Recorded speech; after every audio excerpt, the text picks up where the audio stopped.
Ladies and gentlemen, good evening, and welcome to the Mahindra & Mahindra Financial Services Limited Q4FY25 earnings conference call. This call will be recorded, and the recording will be made public by the company pursuant to its regulatory obligations. Certain personal information, such as your name and organization, may be asked during this call. If you do not wish to be disclosed, please immediately disconnect this call. Ladies and gentlemen, please note, this call is not for media representatives or investment bankers or commercial bankers, including corporate and commercial FX. All such individuals are instructed to disconnect now. A replay will be available for investment bankers and commercial bankers, including corporate and commercial FX. The replay is not available to the media. As a reminder, all participant lines will be in the listen-only mode, and there will be an opportunity for you to ask questions after the presentation concludes. Should you need assistance during the conference, please signal an operator by pressing star, then 0 on your touchtone phone. Please note that this conference is being recorded.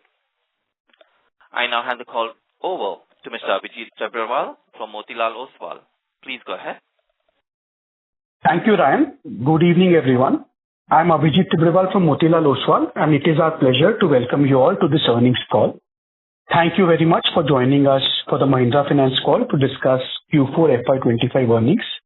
To discuss the company's earnings, I'm pleased to welcome Mr. Raul Rebello, Managing Director and CEO, Mr. Pradeep Agrawal, Chief Financial Officer, and Mr. Sandeep Mandrekar, Chief Business Officer. On behalf of Motilal Oswal, we thank the senior management and the investor relations team of Mahindra Finance for giving us this opportunity to host you today. I now invite Mr. Rebello for his opening remarks. With that, over to you, sir.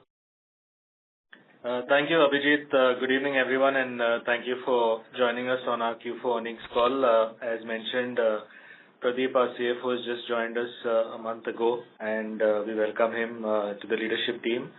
Pradeep's two colleagues, Sapna and Rakesh, also on the call, along with Sandeep, Chief Business Officer, Wheels. So good, I would request you to keep the investor deck handy as usual. I'll be referring to certain slides which I'll call out during the course of the commentary. Request you to turn to page number 4, which is the key highlights slide. So here you'd see we've created two panels for quick comparison and quick kind of reference to both Q4 and the full year. First, on the disbursement front, it's been a mild to moderate Q4 and mostly like a full year if you look at the growth of 2 and 3% respectively, which is also reflective of the underlying Wheels commerce that we participate in. The book, however, has still grown at 17% considering the disbursements of the past, and we've closed at close to 1,20,000 odd crores of book. 1,19,673 to be precise. With respect to asset quality, we continue to operate in our desired zip codes. The GS3 closed at 3.7% and GS3 plus GS2 below 10%, basically at 9.1%. On end losses, we separately disclose end losses because this is operating metrics of actual crystallized losses. This is a combination of write-offs and settlement. When you add provisions to it, it culminates into the full credit cost. So the end losses for financial year 25, every quarter of financial year 25 has been in rupee value crores lower than the preceding year, which shows that we have less amount of portfolio which is either getting written off or losses due to settlements. Just to give you a comparison, we have drawn the line from on the right-hand side from 22 to 25. You'd see that the end losses has sequentially come down from 2,513 to 1,559. On overall credit costs, Q4 was at 1.4%, and for the full year we were at 1.3%. This is compared to 1.7% in the last fiscal. Our NIMs, we have to acknowledge, have compressed both sequentially and on an annual basis. Overall, one could attribute it to two factors. Yes, the cost of funds has still remained a bit elevated during the year, and we have seen a marginal reduction in our yields too. I'll go into details when we discuss the margins. Highlight on PAT for the quarter, it was down 9%, and For the full year, of course, up 33%. Request you to move to page number 5 now, where we will talk about specific operating metric highlights for the year. On the business side, the tractor leadership in terms of both NBFCs and banks will continue to be top of the pile. Our leadership position also got further established because we've seen M&M and Swaraj being much higher in terms of incremental market share. Overall, we've seen a YOY growth of 8%. We continue to have a strategic focus on increasing our fee-based income. The corporate agency license has helped in that front. We now have tie-ups with 10 insurance companies, and the fee-based income has showed in well for the year. On the diversification front, the SME business has delivered a 48% disbursement growth during the year, which will continue to be a focus area for us going forward. We have talked about our transformation journey with the Project Udaan. We are seeing benefits of this, early benefits.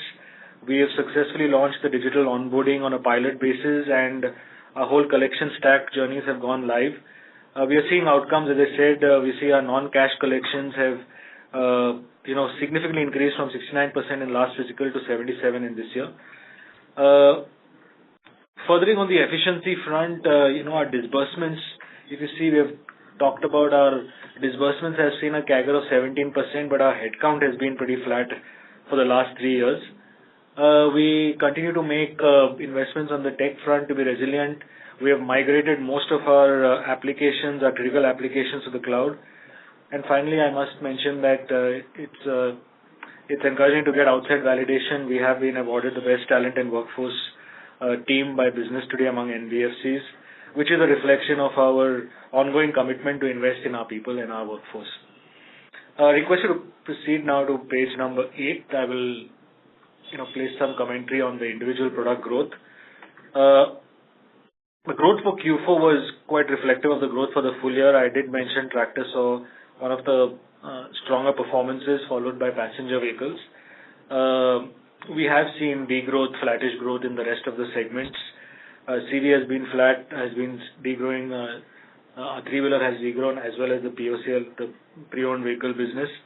Some of the degrowth, of course, can also be attributed to rebalancing of our risk appetite, done in the certain segments that we wanted to recalibrate between the growth and risk aspirations. Our SME business, of course, grew. I did comment on this earlier on. I think at a summary level, if you look at the non-wheels business, it accounts for 7% of our new disbursements versus 5% in the last fiscal. Request you to move to page number 9, where I'll talk about margins and the overall DuPont. So yes, the NIMs did come down to 6.5 for the full year as well as for the Q4. Breaking down the NIM performance, COF has gone up by 20 basis points. There has been, of course, a leverage increase also as we consume more capital. Overall borrowing rates also had started to come down only in Q4, so we didn't see a full year benefit for this, but we do see a going forward benefit in COF, which will flow through NIMs. On the yield and split on loan and fee income, sequentially, quarter on quarter, yes, the loan income did see a decline to 11.6%, while fee income witnessed an increase to 1.3%. On a full year basis, I must say that the loan plus fee has remained nearly range bound at 12.8%. Operating expenses have sequentially quarter on quarter increased by 10 bips, but on a full year gone down by 10 bips to 2.7%.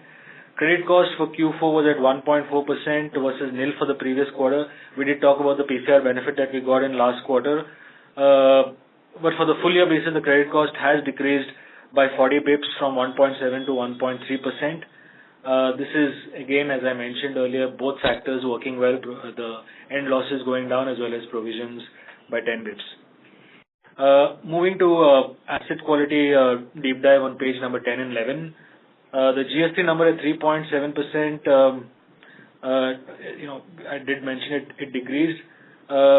We are seeing, not such a sharp decrease that we saw last fiscal. You would have just to remind you, last fiscal Q3 ended at 4, and we did drop 60 bps to 3.4. This year, relatively, the underlying, I think, we can't compare it to last fiscal in terms of the wherewithal on collections and overall cash flows, not as positive as last year, but nevertheless, we did see a 20 bips decline from Q3 to Q4 in this fiscal. In rupee value terms, the bottom part of the slide shows that credit cost in rupee value terms has decreased 205 crores in 2025. This is a 156 crores in end losses and close to 50 crores in provisions. Moving to page 11, we did guide, if you remember, at the end of Q2, we did guide for at the bottom right-hand side of your screen when we had the GS2 numbers which went up in Q2 as well as the credit cost went up. We made a guidance of sorts that the GS2 plus GS3 will be range bound below 10%. We have closed at 9.1. We also did give a range of 1.0 to 1.5 for credit cost. Happy to know that it closed at 1.3%. We also had we did face a lot of comments last time on where do we see the PCR cover, which sharply fell to 50.1% in close of Q3. We did mention that we did see a good recovery of the COVID quarter, which resulted into that decline. But we also mentioned that the PCR cover won't significantly climb in the next 2-3 quarters. The PCR number has climbed to 51.2, and we do see this range bound. I did give a guidance also that to where we expect it to in the next 3-4 quarters climb to. Definitely not back to the original levels that we saw at COVID. Moving to page number 12. All of you would recollect the end of fiscal 22, beginning of 23, we did mention how we would prioritize the various key metrics for the organization. We did give aspirational numbers that we would hope to close by 25. I want to be completely transparent on mentioning what went well, what didn't go so well. There are buttons of colors of red, amber, green that we have placed, which you can see on page number 12.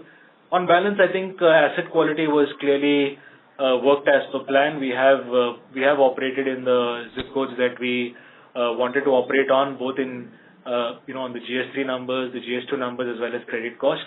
Some of that has resulted into, let's say, a sharper than anticipated shave off in terms of NIMs. We do see ourselves climbing from here on. Cost of funds clearly was not an envisaged number back then. On the growth front, again, I think a green is a right reflection of where we have moved in terms of book growth. Yes, the recent disbursements have not been as encouraging for us to be seeing the same levels of book growth in next fiscal, considering what we've seen this year. On the investments and operations, we have done a significant amount of senior management upgrades. So you've seen the slate of our leadership team, all those who have come in over the last year and a half, as well as the talent that already existed in the organization. We've got a great set of leadership teams of the past, as well as some new leaders, functional leaders who have come in. We've spent on tech, digital, OPEX numbers also directionally moving well.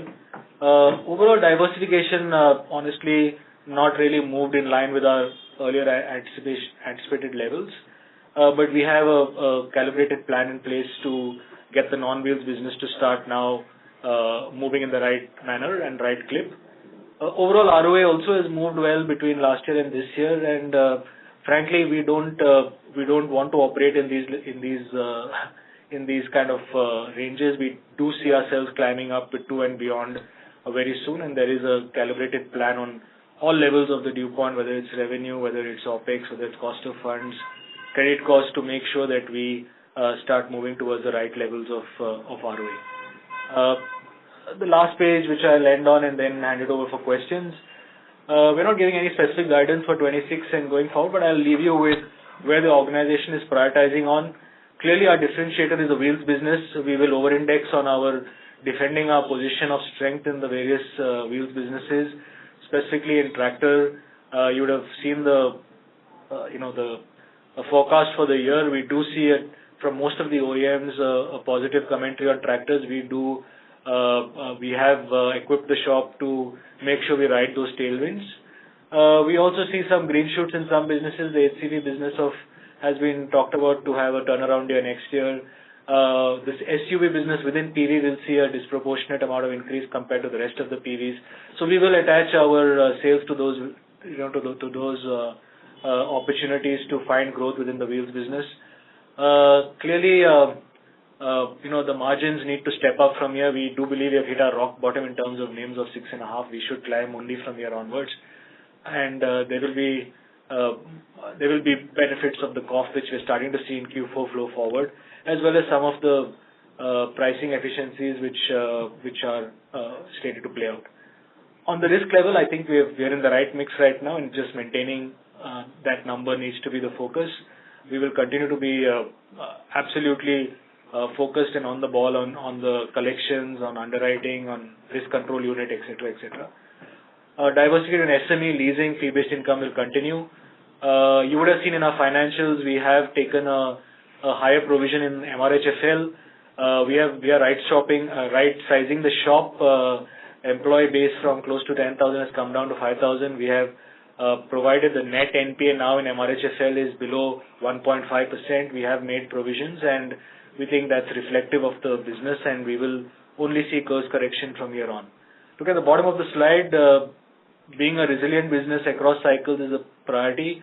Whether it is efficiencies in sales, underwriting, all those will be a big part of the priorities.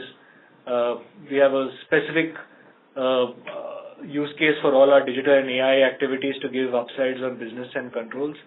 And as I mentioned, the ROA aspirations going forward is only to climb from where we closed this year.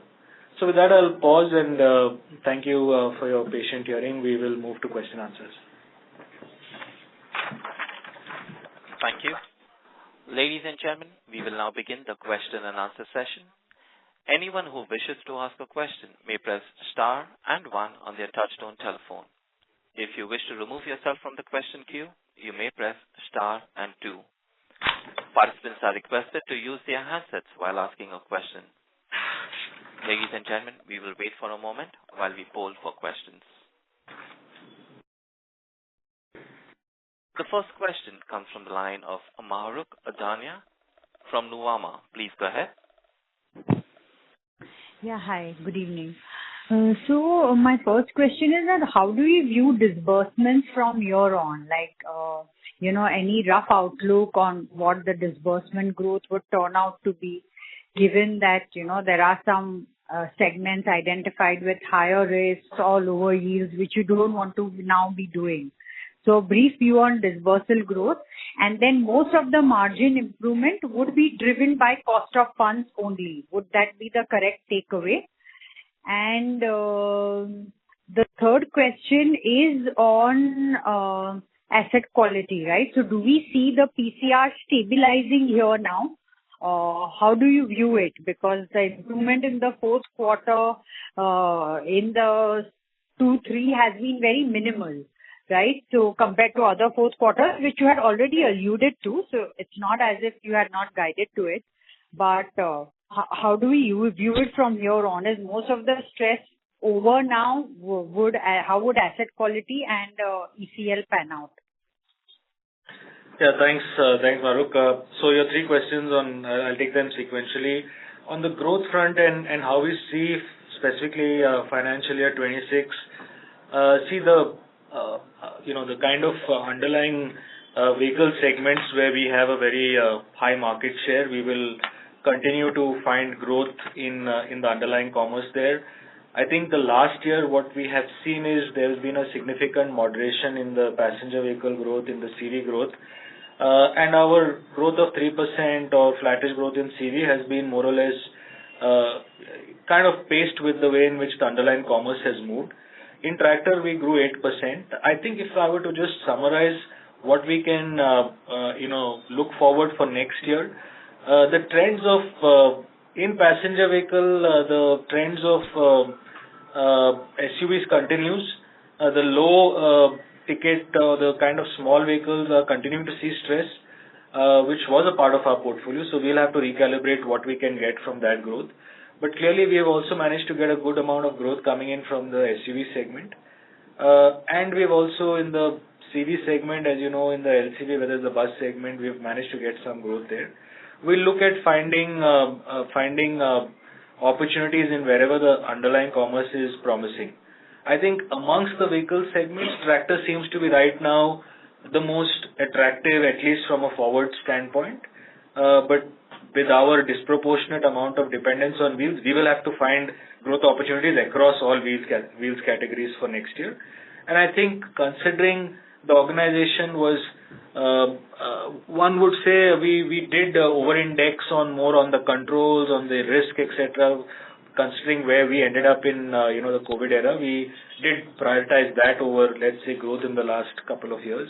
So we do believe now we are well equipped to catch the growth, whatever growth signals and growth opportunities present themselves, we'll be in a position to catch it. We do want to make sure that we get to, in the medium to long term, we do want to get to the middle teen to high teen growth. That's our objective. I don't think the organization wants to grow below that clip in the growth side.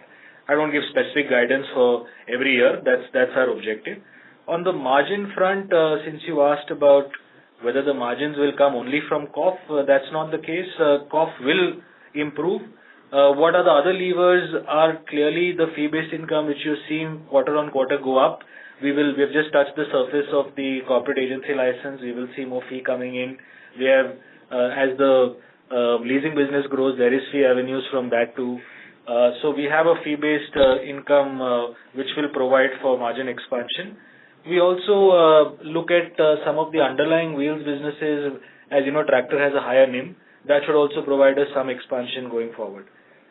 So those are the kind of levers for for margin expansion.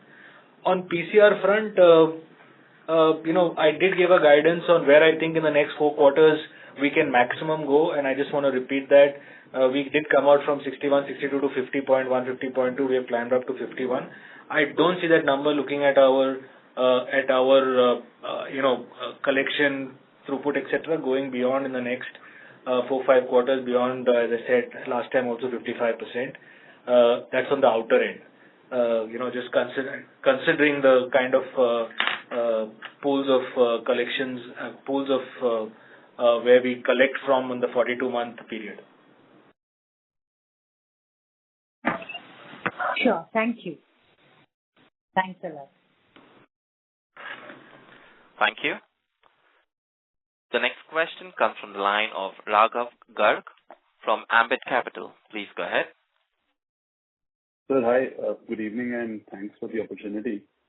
My first question is on asset quality. So I see that the slippages, they continue to be higher versus last year's fourth quarter.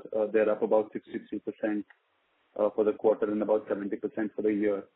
Can you highlight what are some of the challenges that you faced in the fourth quarter with respect to, say, collections? And another question is, how are you looking at FY26 with respect to asset quality outcomes? That's my first question. Yeah. So, Raghav, maybe if you ask your question, I'll take them all at once. Sure. My other question was on the pre-owned disbursements. So they've been declining, right? Just wanted to understand that bit a little bit more as to what has happened there. That is a focus area that has been a focus area for you, right? But disbursements have declined. So just wanted to get some color there. And I think the third question is on funding cost benefit from the 50 basis points rate cut. You may have answered that partly, but if you could just give us some number in terms of, say, whether it's a 20, 30, 40 basis benefit that you would get on the funding cost from a 50 basis points rate cut. That's all from my side, and thanks. Thanks, Raghav. I'll take the question sequentially. On the first one on asset quality and slippages, we provide you the details. We don't, just for consistency, we don't give a gross slippage number, but you can calibrate it from the loan losses and the provisions. Typically, you basically compute slippage as a percentage of opening book of the previous year. If you do that number, you would see that we have been consistent compared to last year. It's been in the 3 to 3.5% range. So there's not any, even for Q4, it's not been a number which is very divergent from the past.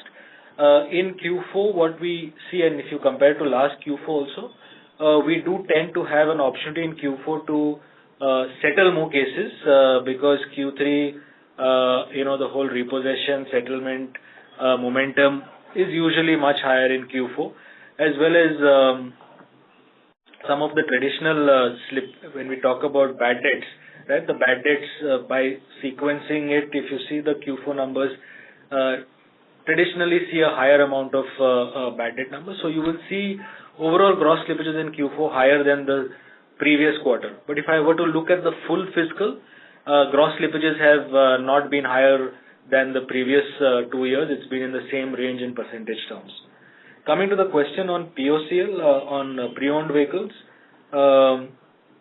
for us, pre-owned vehicles is a combination of top-up loans that we do within our existing customer segments and what we do in terms of the the open market, whether it is the dealer, broker community and the aggregator community. I would say this year, and I've been talking about this in the past, to increase our used vehicle business. Let me say that the used vehicle business of our own customers who graduate to the 3rd year or 4th year, that has kept momentum. But some amount of the used vehicle business, just balancing between the risk that we saw in some segments, we sat out of some of that opportunity for last year in some pockets. Not to say this is structural. We are looking at getting back, with the right balance of making sure that we are able to, bake in that risk and still grow that segment as a percentage of our incremental sourcing. We want to get this business to be upwards of 20%. It is closer to a 17% right now. So that's the objective. It is just, let's say, a couple of quarters where this has gone down compared to the previous quarters. Finally, on the COF benefit of how the 50 bips repo impacts us, rate transmission takes time. It doesn't happen immediately on tap. Needless to say, we will see that benefit coming through. Some of the incremental lines that we have raised in the last quarter are seeing that benefit, but I don't think it will be something that we will see immediately.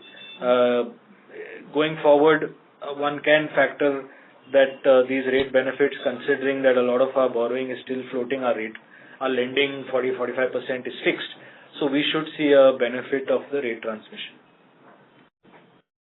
Sure, thanks. Sir, just, with respect to your first answer, so point well taken that our gross slippages have been steady or at a similar run rate over the last 2 years, 3 years.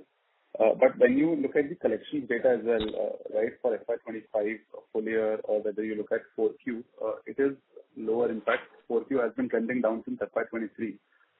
And that's the point that I was trying to get some clarity on, that your net slippages are higher, right, in this quarter and even for the full year. What are the challenges, and then what is your outlook for FY26? If you can. So, Raghav, I can separately kind of give you clarity on the slippage numbers because there seems to be a disconnect in our understanding. I can clearly provide that clarity. I don't see a slippage sequential increase. Q4, as I mentioned, does go up over Q3. My guidance for next year, I don't want to kind of discount that, it's not as rosy as FY24. There is a requirement for us to make sure that, in an environment where underlying leverage levels are slightly higher than base case, where, there's been a long period of, let's say, liquidity squeeze, we will need to make sure that we continue to collect and ensure that our collection efficiencies are keeping pace. Right now, there is a good amount of efforts being done to ease the liquidity situation, and hopefully the rates also going down. We should see we are getting into a zone which won't be as tight as maybe Q2, Q3, Q4 of last fiscal. We should see some relief. Nevertheless, I don't want to hazard that things are going to be extremely rosy. We will need to be mindful of the fact that collection efforts, especially for a business like ours, where we lend to a lot of middle income segments, new to credit customers, we will have to continuously be on the ball on collections. Thank you both. That's all from my side, Ali. Thanks. Thank you. The next question comes from the line of Avinash Singh from Emkay Global Financial Services. Please go ahead. Yeah, hi. Good evening. Thanks for the opportunity. Uh, If, one were to look at your FY25 numbers versus guidance, uh, the ROA miss has been largely driven by, as you acknowledge, the NIM part, and the other part also is the OpEx standing higher. Now, looking ahead, and also growth a bit softer. If you were to still chase growth or try to do growth better than what you have done in the last 4 years, or at least in line, and in that, and also try to diversify, particularly those diversification, like your some initiative like mortgage and all, will come at some, OpEx, whether for the tech branch or people infrastructure. So in that context, even if there is going to be some bit of improvement towards NIM, but there also the mortgage kind of a thing could put some pressure. But how do you see OpEx going forward? My question is that, okay, not immediate quarter, but how this 1.9% is going to improve? Because OpEx I still see to remain sticky. At the same time, on the yield side also, if the vehicle segment is the growth is slow, then their competition can also keep some pressure on yields. So still, beyond fee income, there is some kind of, I have a concern around, yields. And also, how do you see OpEx looking ahead? So eventually, we can visualize how the ROA is going to be. Yeah, thanks. Since your question was, I think, slightly more dense on the OpEx question, especially with the diversification. While Q4, I do acknowledge, has gone up by 10 bits to 2.9, there were many one-off OpExes in Q4. I would urge you to look at the overall OpEx for the full year, which we are, sequentially down by 10 bits from last year. Do we think that the steady state, DuPont ROA tree, the OpEx should be, in a 2.9 like we exited Q4? Definitely not. It is our objective to operate in the same levels of about 2.5 to 2.7. Irrespective of the diversification plan, some of it upfront will get baked in. In the mortgages, just to clarify, this is not extreme prime mortgages that we plan to do. While we build the capability for mortgage, and a lot of it will be leveraged from MRHFL itself, affordable housing is going to be over-indexed in the mortgage playbook. There will be an OpEx increase, but that will come in also when you look at the overall ROA. The revenue is quite attractive for the affordable housing play, participation. So, in a nutshell, I do not see us, breaching the 2.7 kind of a number on an OpEx front. Maybe there might be quarters where we might go above and be in that range. But overall, I don't see us significantly climbing from where we are, irrespective of how much of diversification we do. It might go up, as I said, marginally to accommodate for those investments. Some of them will be capitalized. But overall, at an ROA level with the revenue which will come in from the commensurate businesses, see, we're not going to do businesses which will be revenue, depleting over the medium to long term. Most of the choices that we make will be with businesses which can keep our revenue, our yield aspirations in line to get us to that 2% and then climbing to the 2.5% ROA. Thanks. Thank you. The next question comes from the line of Nischint Chawathe from Kotak Institutional Equities. Please go ahead. Hi. Thanks for taking my question. This is actually on your growth guidance. I guess it's a fair expectation to say that we'll probably be somewhere closer to mid to high teens growth over the next over the medium term. But what is the role of non-vehicles in the overall business? How do you expect it to ramp up, and what proportion could non-vehicles be, let's say, 2-3 years down the line?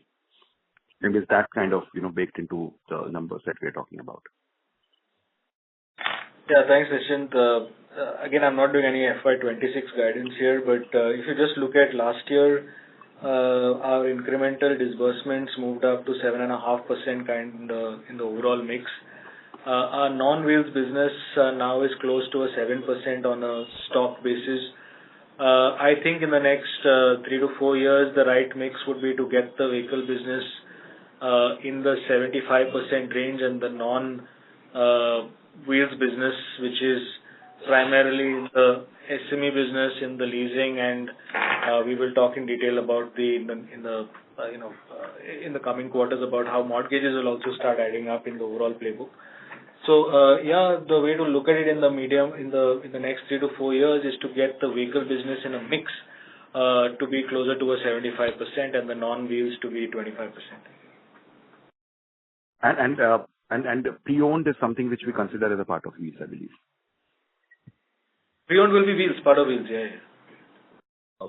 Got it. And, the provisions and cleanup in the housing subsidiaries done, or would you kind of still expect, some kind of noise out there over the next couple of quarters? No, we think we have, there's only one way now, the way is up. As in up in terms of profitability, provisions all done. Sure, got it. Thank you very much and all the best. Thanks. Thank you. The next question comes from the line of Shubhranshu Mishra from Phillip Capital. Please go ahead. Hi, Rahul. Thanks for taking my question. 3 questions. The first part is, we have some new team members. If you can introduce them with a brief backgrounds of the new team members, and probably have put out the notifications as well. So the first. Second is, if the auto or the wheels part is slowing down, or at least we are alluding to the slowdown, it is slowing down for everyone. So, how do we think of yield protection, or do we think of yield compression going forward? Because everyone would be looking at the same pie. And the third is around the collections. How many people do we deploy in collections, and how many of them would be in soft bucket? How many of them would be hard bucket? If we can split that, it will be great. Thanks. Yeah, thanks, Shubhranshu. I'll take your questions. First, on the people front, the leadership team, Pradeep, I'm sure we gave you background. Pradeep has been a seasoned professional with Aditya Birla for many years. He was CFO there. Mahesh Rajaraman is our CRO. He joined in about 6 months back. Last assignment with the Yes Bank, but many years with HDFC. Compliance officer Narayan came in after 27 years from RBI. A very senior officer in RBI. He handles our compliance function. Our head of legal is Farida, who with the group earlier at M&M heading legal, and now she is our chief legal officer. We have Manish, who heads HR, who's been with us well. Sandeep, as I mentioned, is a wheels professional, really been with Mahindra Finance for a long period and led many growth this year. Bijoy came in to head business and the co-lending business. He was a senior leader at Axis Bank, joined 6 months back.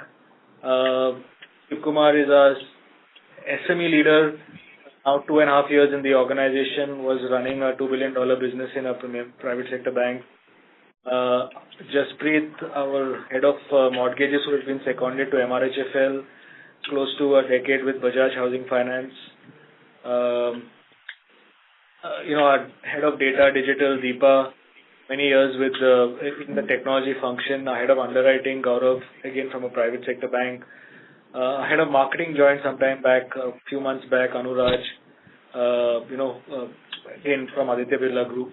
So we've got a solid set of leaders who've come in, and of course we've always had a great set of existing leaders from the Mahindra Finance family who are extremely great sales and distribution professionals. Where we had to augment the team was more in the functional side, control side, and I think we've got a great set of leaders now. Your second question on the wheels business names and the challenges, you're right. It's become the wheels business is a very attractive segment for most lenders, private sector, public sector, NBFCs. So yeah, it is a defense plus growth strategy for us. We are cognizant of the competition intensity. We do have some moats in terms of distribution, in terms of geography, in terms of partnerships with the dealerships and channels. We don't take any of that for granted, but we keep working on the efficiencies that we have and working on them to improve from wherever we are.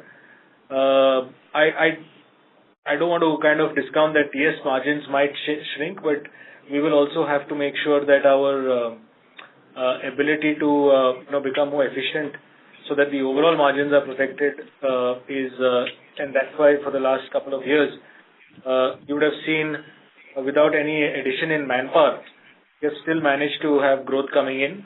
Some of the efficiencies of the toolkits we use are playing out and will further play out as we go forward. On your question on manpower split between collections business, collection manpower with the kind of, we can't just, we have reorganized our collection workforce to be more product specific, and we have a bucket focus also so that the collection teams are segregated basis the buckets that they own. There's a huge bias towards early bucket collections and product collections. A decent part of the organization, I'm not sure we give those details of what percent is collection, so I will refrain from that. But I must say that we've got much more efficient in the collection function. Just read it overall, if the organization has kept us constant manpower for the last 3 years, then there will be clearly, every function would have got more efficient. Understood. Thanks. I'll come back in. Thank you. The next question comes from the line of Viral Shah from IIFL Capital. Please go ahead. Hello. Yeah, hi, Rahul. Thanks for the opportunity. So, Rahul, I would say broadly 3 questions. One is, so I understand, of course, within wheels, there's various moving parts which are playing out, but specifically with regards to the SUV portfolio, right? We mentioned this, I'm sure we are referring to the exclusive partnership that we have forged with the parent, right, to fund their EV business. So how, I would say, margin or ROI accretive is this business, and why, say, being our ambition to be a more independent player, why should we then pursue this business? Second, I would say is more on the asset quality front. So see, I understand this year we managed to track the lower end of what you had guided 1.3%, but you had a PCR buffer which we kind of utilized this year. Now going ahead, how should one look at this business? Because incrementally, your not just the end losses, but then the provisioning on the non-NP assets will also start contributing to your P&L cost. And thirdly, if you can give some color on the mortgage business role, what is the plan over there? Like I understand you said that it could be over-indexed on the affordable side, but within that, what is the, say, ticket size or the yield segment that we are targeting? That will be helpful. Thank you. Thanks, Viral. So yeah, I'll take your questions in sequence. See, clearly the EV business which M&M has launched, which has got some good success going in terms of bookings, etc.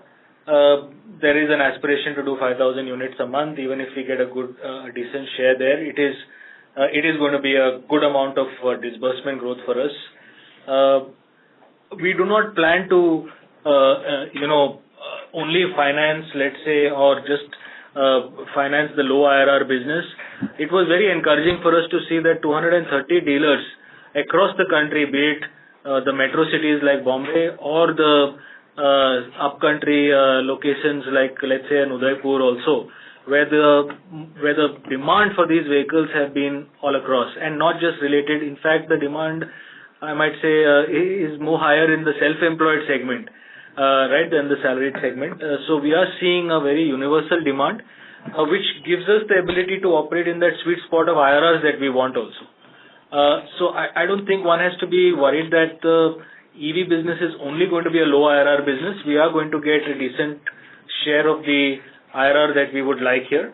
Having said that, we have participated as an entry offer in the low IRR also. Viral, we are looking at, and I mentioned this in the past, we have now some tie-ups with some mainstream banks on co-lending, etc. So we will see how best to use our balance sheet as well as our distribution to orchestrate this commerce that we are finding. Right? The objective is not just to do growth at any cost. We need to be, and you are right, we need to balance it with the margin requirement.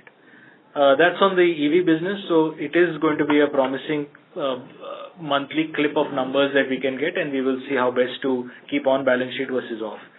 On your second question on the PCR and the credit cost, what to look at, I'm not changing my range. I'm going to stick to a range that we would, the ROA can stomach for this business. We will operate in the 1.3 to 1.7 credit cost, which is a combination of end losses and provision.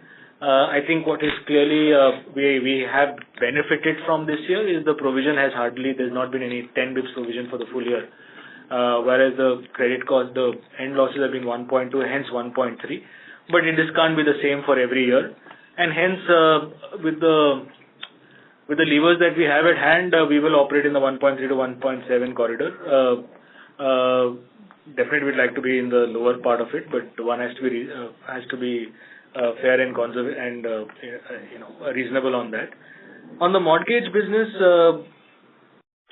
I think we don't want to do too many things at one time. We first want to set the existing book in order very quickly. I would say first leadership, providing leadership clarity, that's happened. Right sizing the organization, that has happened. You would have seen sequentially, if you look at the results also in that business, the GS3 has marginally come off, but more importantly, the number of employees, the kind of choices we are making on growth, there's no growth. Actually, it's all the GS3 reduction is happening mostly on collections and, making sure that we are over-indexing on collections right now.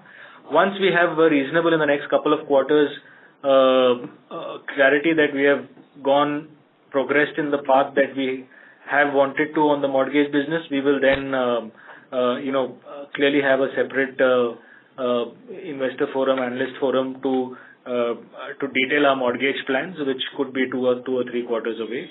As I said, for the next 2-3 quarters, the objective is to right size and get the existing 7,000 crores in shape.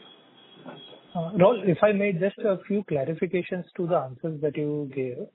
So on the mortgage side, you mentioned right sizing the business and all. So going ahead, will we be doing this business only in the sub or also in the standalone book? Both options are open, Viral. I don't want to kind of give you a clear, because we want to have the right forum to elaborate on that. Both options are open at the moment. And secondly, you mentioned on the credit cost range, just wanted to re-clarify. You mentioned 1.3 to 1.5 and not 1.7, right? 1.3 to 1.7. 1.7, okay. And in stress scenario, I want to be, we are in a cyclical business. We have cycles, so I want to give a range in the cycles that we operate. Okay. And lastly, on the EV business, I understood what you mentioned. If you can give some color on the yields, indicative yields at which we are doing the business. Clearly, we have to climb from where we are. We are already seeing a trajectory in the fee-based income. We will also see, with some of the choices of asset categories in the wheels business that we are over-indexing on. Tractor clearly is going to be a big winner in the year ahead, which should give us some lifts from where we are. Sorry, I mentioned the EV business, not the wheels. Sorry, I thought you said yields you were talking about, right? Overall yields. Yields in the EV segment, the EV business that we are currently doing. If you can give indicative color there. We don't give such, I would say, specific guidance, Viral, so I would refrain from that. Okay, no problem. Thank you, Rahul. Thanks.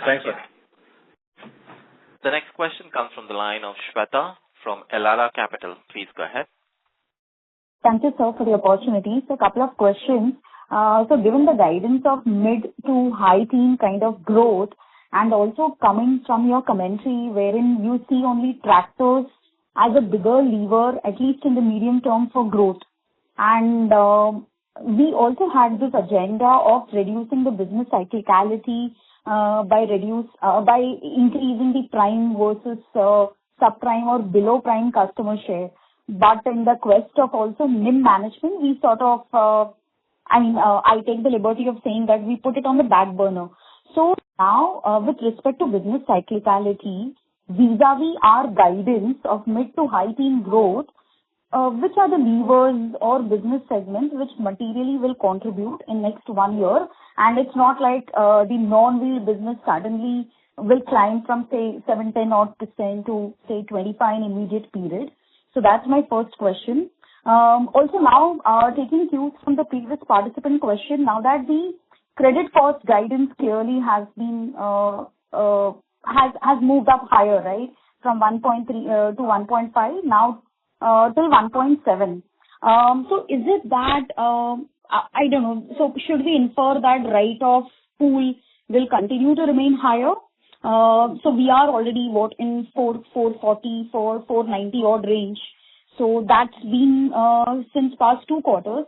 Will it remain in that similar kind of a number in absolute terms? And also, if you can just give a profiling of the assets of this write-off pool. It could be diversified, but just which kind of business segments are contributing to write-off pool? Yeah, these are my 2 questions. Thank you. Thanks, Shweta. So on your first question on growth, I just want to clarify, when I said mid to high teens, I was not talking about FY26.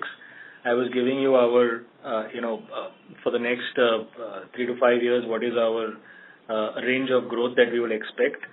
I would still say FY26, one needs to be reasonable. We'll have to be cautiously optimistic, on FY26, just considering the recent ways in which the wheels business has moved. I don't think, and my guidance of mid-teen growth was not for FY26.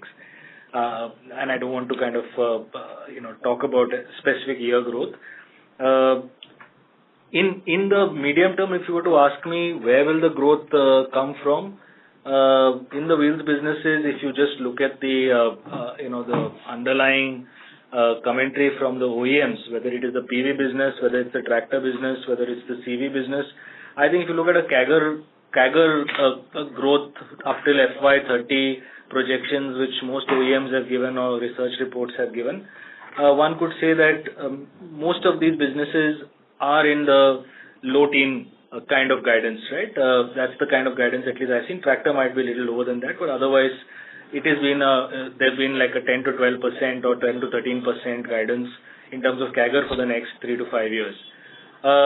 Being a leading player in all these categories, I do think we should try to keep our market shares and build on that, and that's our capability with the distribution investments we are making to make sure that unit plus value, there will be value appreciation, I'm sure, in each of these categories to give us the mid to high teen rupee value growth. That's the estimation in the medium term.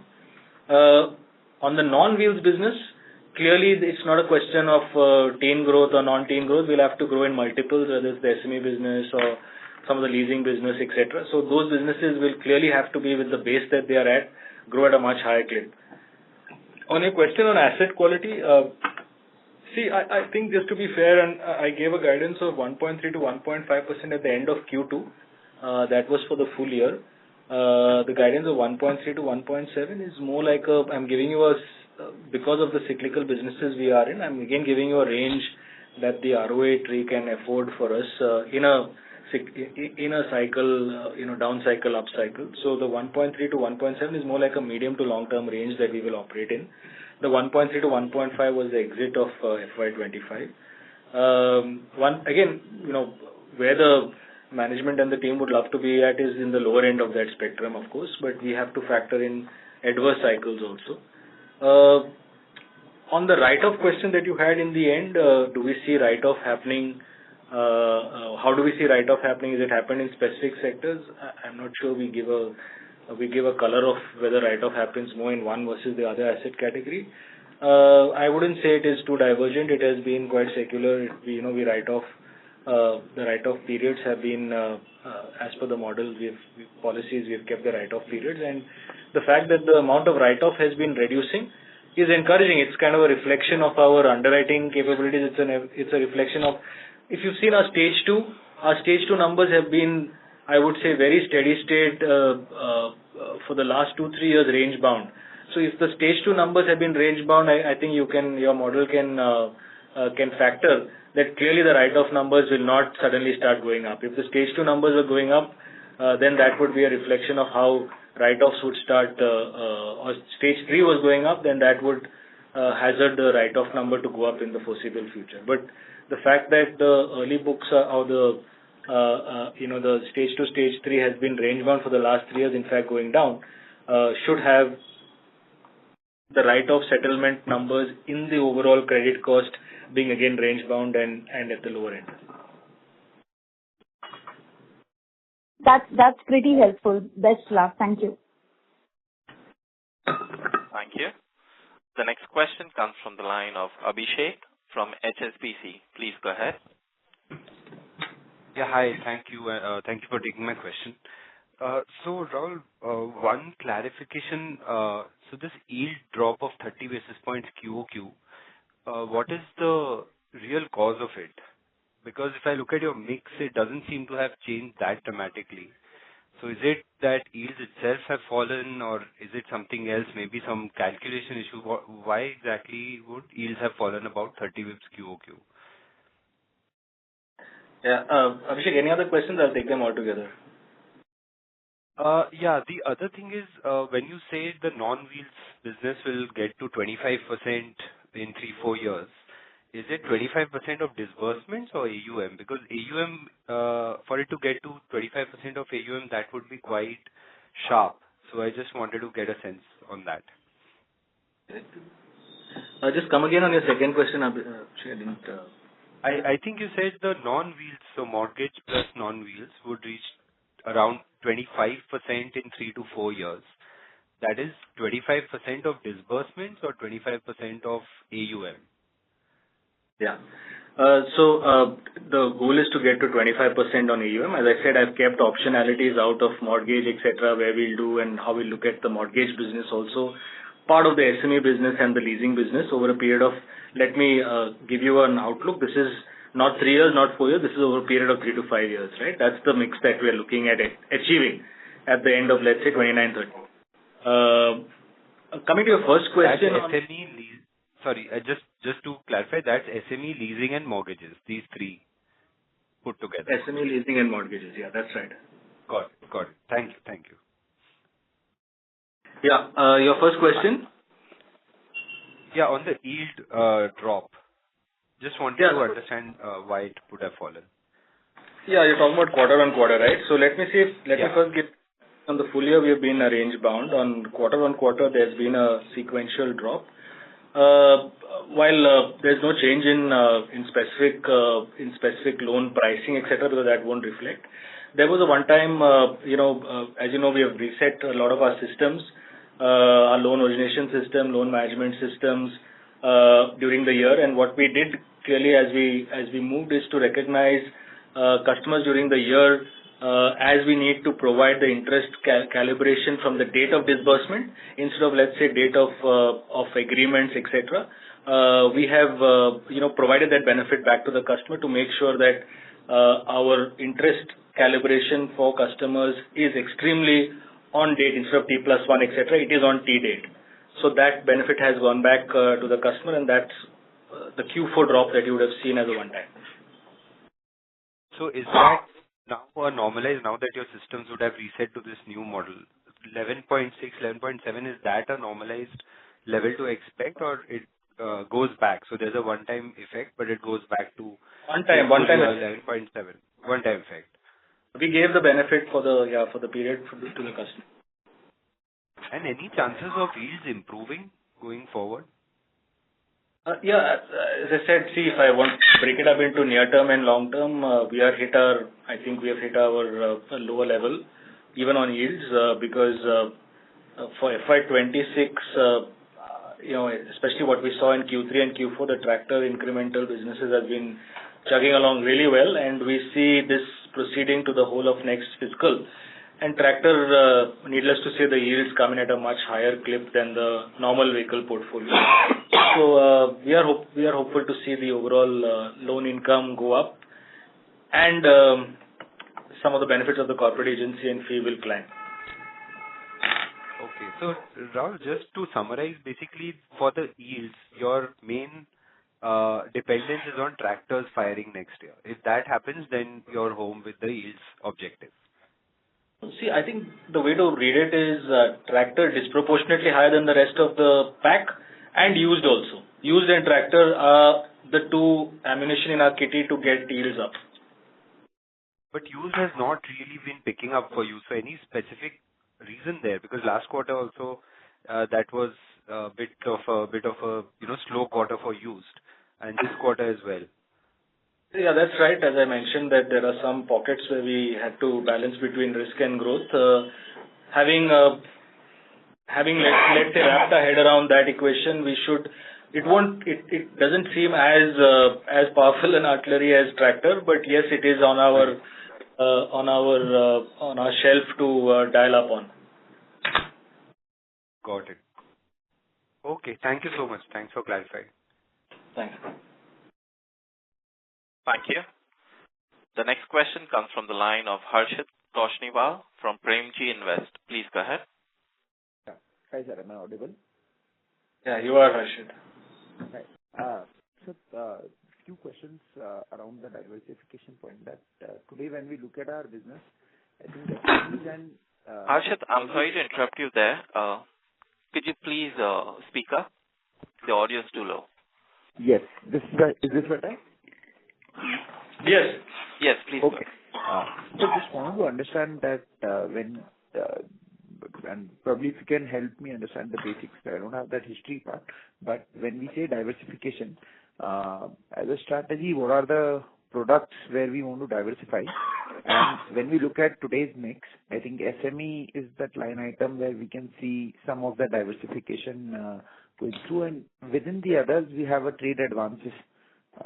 It's a club number when we look at the AUM. If you can help us split that, what is the trade advance basically to the dealers itself, which I would not want to, it should be classified as a new vertical itself, and what is the real diversification in terms of personal loan, other loans. If you can help us give some color that when I look at today's AUM, where exactly are we sitting on the diversification, and what are the products who are, even within the SME segment, if you can throw some color on the nature of the business.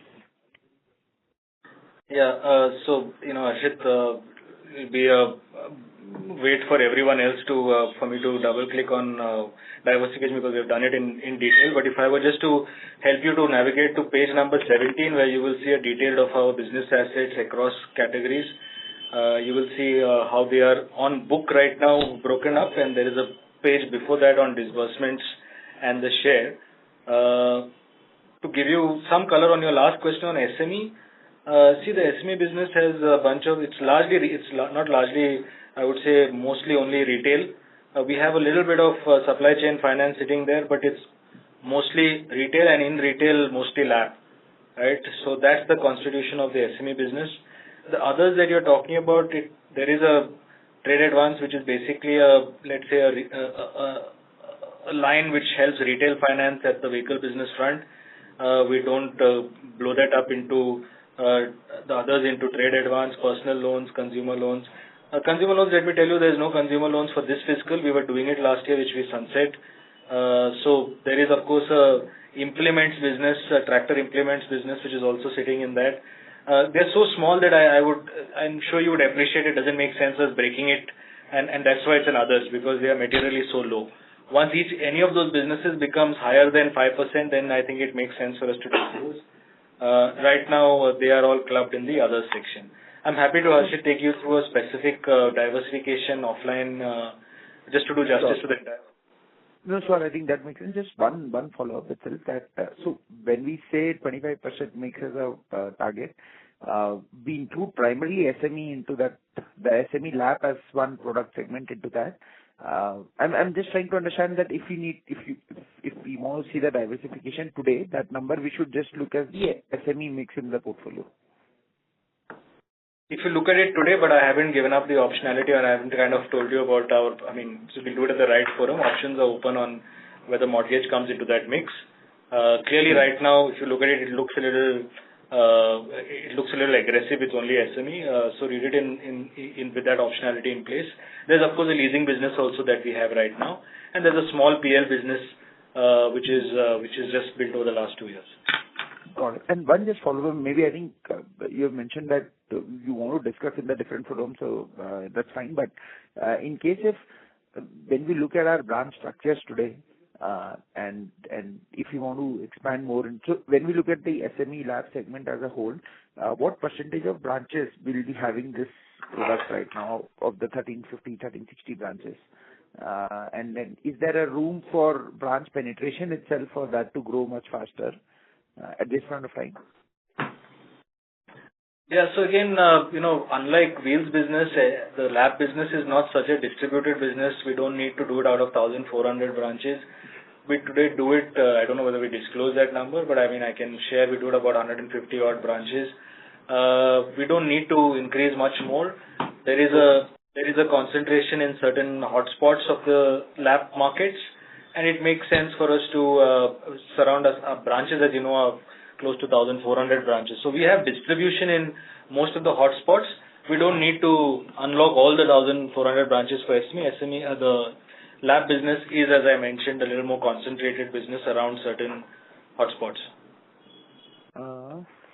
Okay. One last thing, sir, that the disbursement in the others, the trade advances, that segment itself has been growing very fast. If you can help us, what is exactly driving that disbursement? That's just the trade advances to dealers only at this point of time. This quarter it was a 400 crore number, but that number has been shaping up well in the last 2-3 quarters. So please don't read that as only, as I said, trade advance. There is farm implements, there is genset, there's personal loans sitting in there. Trade advance is a part of it, isn't it? Yeah. Sure. Okay, sir. Perfect. Thanks a lot. Thank you.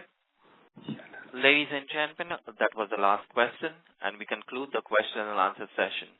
I now hand the conference over to the management for their closing comments. So thank you, everyone. I hope we have been able to cover most of your questions. As I said, it's been a year in reflection. It's been a year of moderate growth, but nevertheless, we've seen some positive outcomes in terms of keeping asset quality in an environment which has been quite tough. We've kept that in a manner which we think is reflective of a resilient business. We do have our plans to make sure that we get back on growth, and we are able to make sure that as we find growth in the next few years, we keep the asset quality and the ROA aspirations now to operate in the zip codes of inching upwards of 2% going forward, right? Not again of 26, as I said, going forward. But thank you very much for joining us on the call, and look forward to be engaged. Thank you. On behalf of Mahindra and Mahindra Financial Services Limited, that concludes this conference. Thank you for joining us. You may now disconnect your lines.